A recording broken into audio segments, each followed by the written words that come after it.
So welcome to part one of the assembly videos on the C3Dt slash C Cantilever printer as seen on the instructables.com, and you will find a link below the video. In this video, my plan is to just kind of go over all the parts associated with the printer itself. Quite a few of them. There are options, but then some of them are kind of set in their way because they were designed or part of the design, and so you can't switch everything out. But I will go over each of the parts individually. We have all the hardware, the electronics, and the printed parts, and we will look at them individually. If we look at the first components first, that will be the actual aluminum extrusion. This is 1010 aluminum extrusion, which means that it is 1 inch by 1 inch. This design can get away with either this one, or if you go with the millimeter, the metric system, the 25-25, which would be 25 millimeters by 25 millimeters, which would only mean a difference of about 0.4 millimeters on each side. But all the 3D printed parts that are available are actually printed based on the 1010 from A20.net. Now, another feature that I want you to look at in here is that this actually has the grooves in the extrusion, and these grooves are actually needed because the components that clip on to these pieces actually have the grooves in there as well. Let's see if I can get it. I do have additional bolts, so there's like grooves in here that actually will fit in the grooves in the rail. So get the grooved ones, not the smooth ones, because that won't fit properly. I've gotten a ton of questions, or actually the most frequently asked question is like, well, can we do this in 2020? Can we do this in any other size extrusion? And I know that the problem exists that if you're in Europe, you won't be able to get the same extrusion as you can get here. But the reason why I've chosen this measurement is for this purpose. This printer was designed to fit around the actual power unit, which happens to be, and this is the universal PSU that you can find. They're like a dime a dozen on or on Amazon.com, but they're all pretty much 50 millimeters or 2 inches high, and that's why I chose this size. If you are going to choose a different size extrusion, like for example the 2020, then this would be offset and you would have to start working on all sorts of fillers or whatever you have to do to make this design fit. So nothing's impossible, but this design was specifically designed around the PSU unit, and therefore I chose the 1010 extrusion. Okay, so enough on the extrusion, other than I got this from 8020.net. The reason I get this from 8020.net is because I actually have screw. Well, the thing, if you can cut it yourself.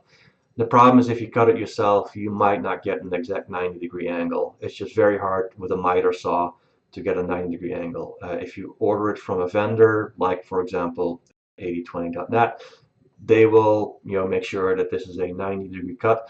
I also had these tapped, so actually in the design there will actually be a plate connected to this, and so I had them tap this end to actually have that there. You can tap yourself too.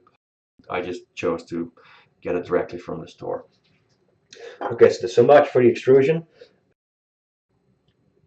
The hardware, I'm going to go into fasteners as I go through each of the individual pieces, but it's very important that when you order the screws that are needed to connect the plates, that you order the ones in length of 0.375 inches. And the reason for that is that I will be connecting plates to these extrusions, but this extrusion will actually also share the space inside there with a belt. So if you go with too long screws, you're going to be scrunching the belt down. So you have to get the shorter version of these screws. If you get the longer ones, you will basically just screw the belt tight into the railing and nothing will move. So that's just the one thing to keep note of, that when you order these, you order the proper length, because if you get them too long, the design won't work. All right, so there's a number of plates associated with this printer, and these are specifically there to keep the frame solid. Adding these to the frame will actually guarantee a proper 90-degree angle, but also a strong enough rigidity to keep this printer stable. I'm using linear rails. These happen to be a set of rails that I had left over. And actually, as a matter of fact, most of the things you see on the table here are either used materials that have been harvested from elsewhere, because frankly, I ran out of money. So I'm using whatever I can find around to get this printer together. I just spent all of my money on a new Delta printer. So I got to do with what I have right now. Now, the thing about the linear rail, there are some pretty bad quality rails out there on Amazon. I got a couple of links to some, and sometimes they're a hit, sometimes they're a miss. When you look at the rails and you receive them, make sure that first of all, make sure that it moves smoothly. And it might be that you have to add grease, or it might be that you actually have to clean them out. The other thing is you have to check to see if all the balls are actually present in this edge here, because I've actually received railings in the past where there was literally 12 balls missing. This railing is slightly longer than the one in the Instructable, and again, that's purely because this is what I had lying around, and I don't have the funds to buy new ones. But feel free to go to my Patreon account to find a link to that below too, and help me out. The rods, I get these from McMaster Car. You can also buy them on Amazon. I initially tried this design with 8mm rods, and it did not work. The Z-axis has two rods moving up. With the 8mm, there was just way too much give, so I switched to the 12mm, and that makes for a stable printer. These are 400mm long. Theoretically, you can go with, well, you could go longer, but that would not add to the stability of the printer. But you can also go shorter if you choose to, if you don't need more than 200mm in the height. Right now, I think with the 400mm bar, you will actually achieve a print height of about 280mm, which for a cantilever printer is pretty high. So that's the rods. I get them from McMaster because if you get the cheaper ones from Amazon, there's a good chance that things will start grinding. I get these pillow blocks to roll over the rod. These came from Amazon, again 12mm. I wouldn't mind trying the IGES plastic railings, but for now I have these, and that's what was on the original printer, and that's what we're going to put on this printer. Fasteners we'll get to later. Power unit, again, I kind of already showed to you, but it's important that for this design you buy the universal PSU unit, and links are of course in the Instructable, but again, all of these have the screw holes in the exact same place, no matter from what brand, what knockoff you buy. So whether you buy a $17 knockoff or whether you buy the more expensive Meanwell, the screws are all in the same locations, and that's what this design was built around. The other thing is the height of the actual PSU, which matches the height of this extrusion. So that kind of wraps the whole printer around this PSU unit. I'm using 12 volts. There's 24 volts available. Board will actually run on 24 volts, but some of the fans will not. And if you go with 24 volts, you will also have to deal with a different hot end or a different cartridge. And again, the fans probably you would have to replace as well. We'll get to the assembly of the power unit first because it's, safety first, but it comes with the on and off switch and with a, cable that you can attach and detach. But what you want to get to is to, seal off this end of the power unit so that, should there be little kids around the house, they can't touch any high voltage lines. The motors are NEMA 17. Right now, these were sent to me in a trade for my other C3Dt printer. These, I believe, are harvested from a Lulzbot printer, but you can basically go with any motors. I personally prefer the ones where you can actually, connect the wires in so you can disconnect them easily. These come with the wires completely integrated. And then I will also have to replace the DuPont connectors because the board uses the JST connectors. So we'll get into that later. But these motors are all rated, I believe, for 1.5 amps. I would definitely not go lower than 1 amp, but because you can get the 0.4 amp motors. I don't know how well those would operate. I generally use the 1.7 amp motors that you see in the Instructables.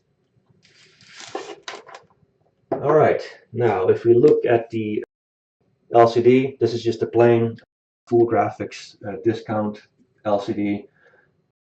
Again, this one I got in a trade, but these are like $9 on Amazon. It's all you need.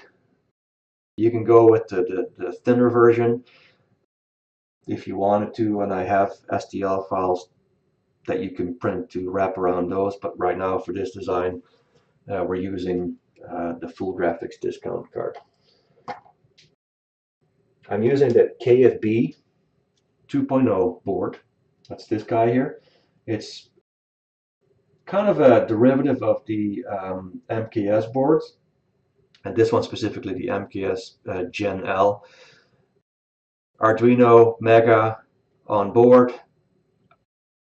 It has the base for all the stepper drivers, so you can either go with the cheap Bolulus or you could possibly go with the TMC line of chips. What I like about this board is, it has the multiple outputs that you can control. It also has 2 full-time outputs for fans, and one of them is 5 volts and the other one is 12 volts to 24 volts depending on what power you put in there. This is kind of nice because this printer will actually be running using, and we'll get to in a second, but it has an inductive sensor, so I can run the inductive sensor off of the 12 volt output, and then I can run the heatsink fan for the hot end off of the 5 volt. So I have a 5 volt fan that operates off of that. It's just a nice board, cheap board, very little documentation, but I have instructables on how to wire this guy. But these are $19. If you look for it on Amazon, this is a KFB 2.0, but there's also a KFB 3.0, which, as far as I can tell, other than a few upgrades of the chips or MOSFETs on there, is identical in operation and usage. So if you go with the KFB 2.0 or KFB 3.0, that really doesn't matter. These are all JST connectors, so you're going to have to end up probably, crimping your wires with these little JST connectors. That's just kind of how it is. But I like these connectors better than the DuPont connectors because these actually kind of click into the board, and so there's a little grip on it that they don't easily come out. For this build, we're going to use the cheap Bululov or the A9844 chips. These are just, they are like $5, I think, for a set of 4, and they operate just fine. They do the job. I'm using the MakerBot style end stops. I like these, and the cases around them are printed to fit these. So that's what for this design. You can use the micro switches, but again, the STL files are all associated with this type of end stop, and they work just fine. For the Z leveling, however, so for the Z end stop, we're not using a Z end stop, but we're using actually an inductive sensor, which will detect the metal bed. So as you get closer, it'll trigger, and it'll consider that the Z end stop. So that's the proximity sensor, and then in order to properly wire this, you need these 2 little resistors These are, boy, I don't even know if you can see this, but these are 10K and 50K resistors to do a voltage splitting, because the like I said earlier, the inductor will be running off of the 12-volt output here, and then will be directed into the Z end stop here, and the Z end stop cannot handle 12 volts, so you have to bring the voltage down to approximately 5 volts, and you do that with the resistors. I have an article on my website on how to wire this um, inductive sensor. Let's see, so for extrusion, I'm going with I have a leftover Titan extruder. I just replaced my Titan extruder on my big printer with a Bondtech extruder. You can go with any type of extruder. These are all the way it's a Bowden extrusion in this printer, so it really doesn't matter if you go with a Titan extruder, if you were to go with a Bondtech. On my earlier releases, I used one of these, which is an MK8 extrusion.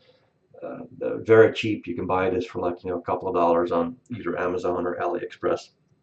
It all does the trick. Again, since it's Bowden, it really doesn't matter. It connects to the frame through an adapter, and it could be pretty much any type of extrusion that you like. These are all the little rollers.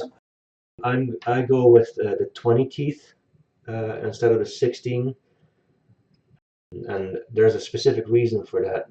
Initially, when I built this, I had the 16 teeth, and what happened was that the width of the 16 teeth pulleys and idlers were too narrow, so the actual belt was hitting the edges here in the extrusion, because these axes will have the belt running inside the extrusion, which is kind of neat, but it also implies that there has to be room. So the 20 teeth idlers and pulleys are wide enough to push the belt around these little edges here.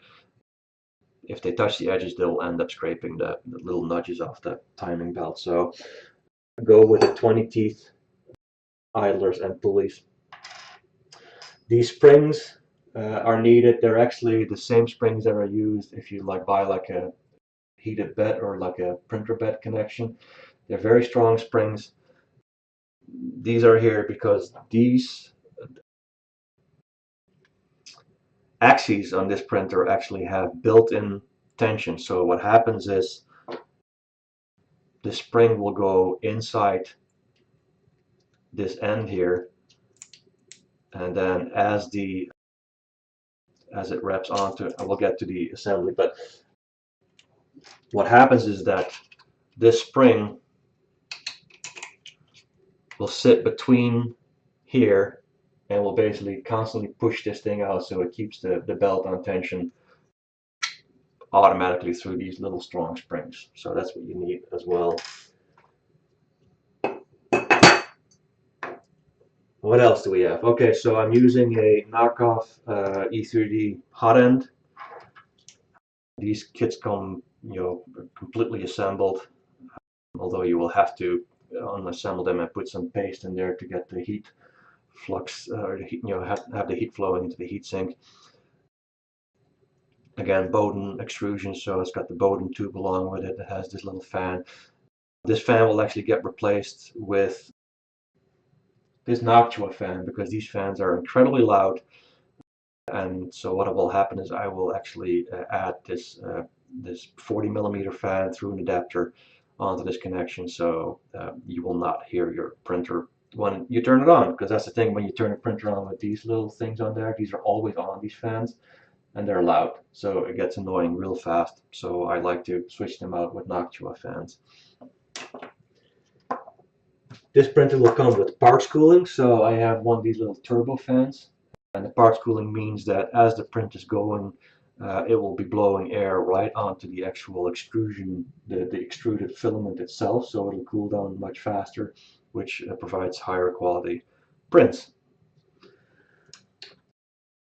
Let's see, what else we got? Okay, so the bed frame, my original design, let me put these side by side. My original design had a 3D printed bed frame.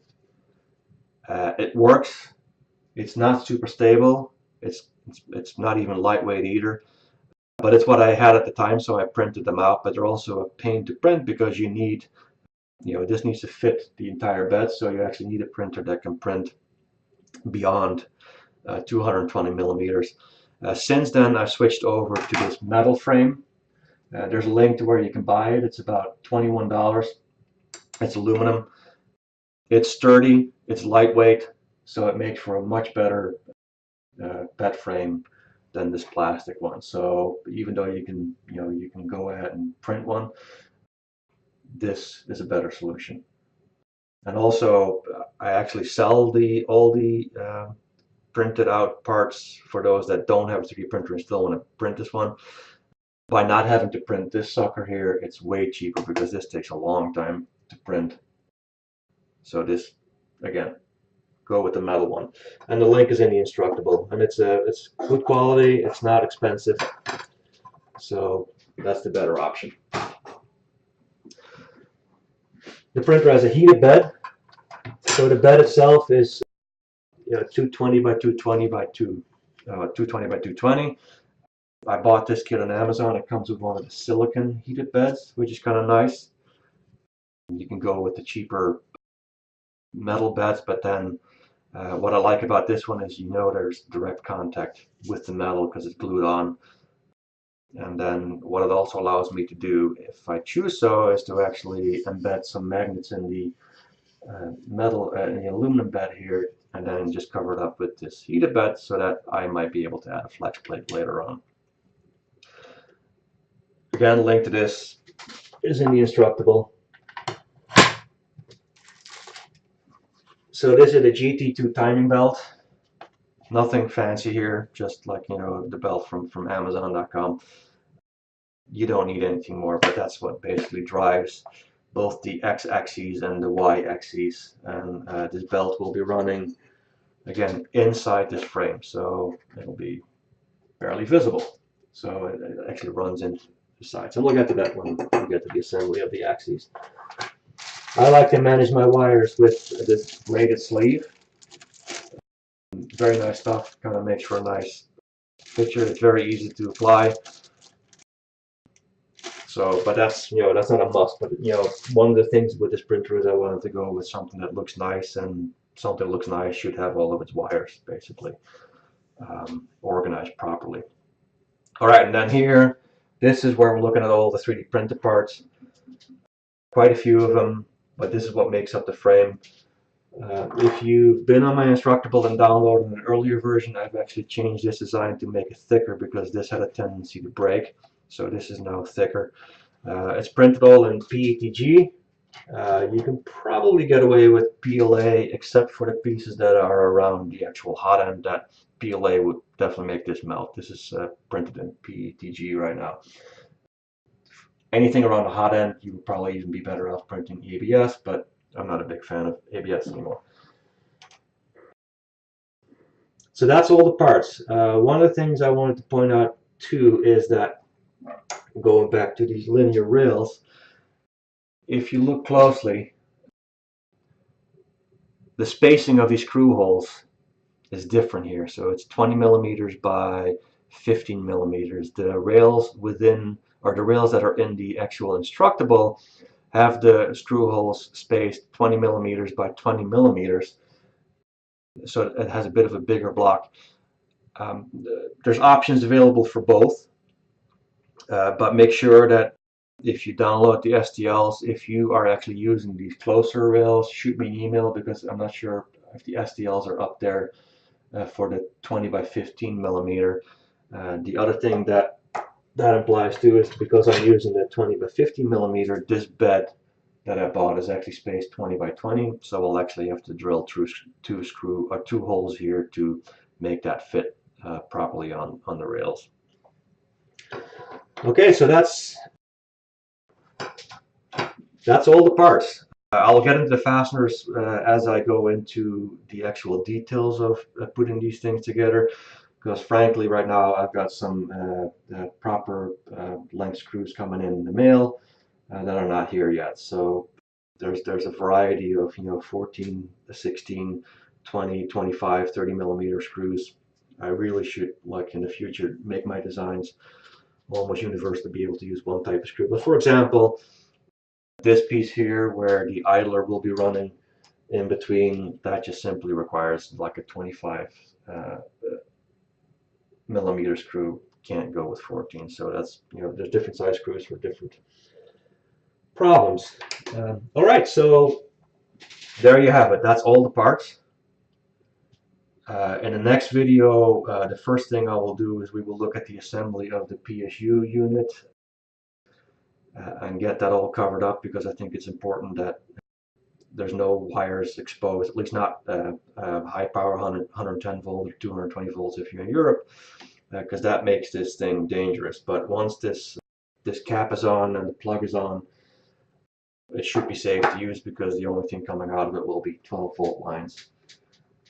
So I hope this is helpful. I will part 2 will again go into the assembly. If you like what you see, please subscribe to my channel. If you listen closely, I'm running out of money, so if you are willing to help me out on Patreon, that would be greatly appreciated. There'll be a link underneath the video to my Patreon account, because I'm doing all of this for free, but it does cost me money, so any help is appreciated. Thanks, and I will see you in the next video where we will actually start assembly.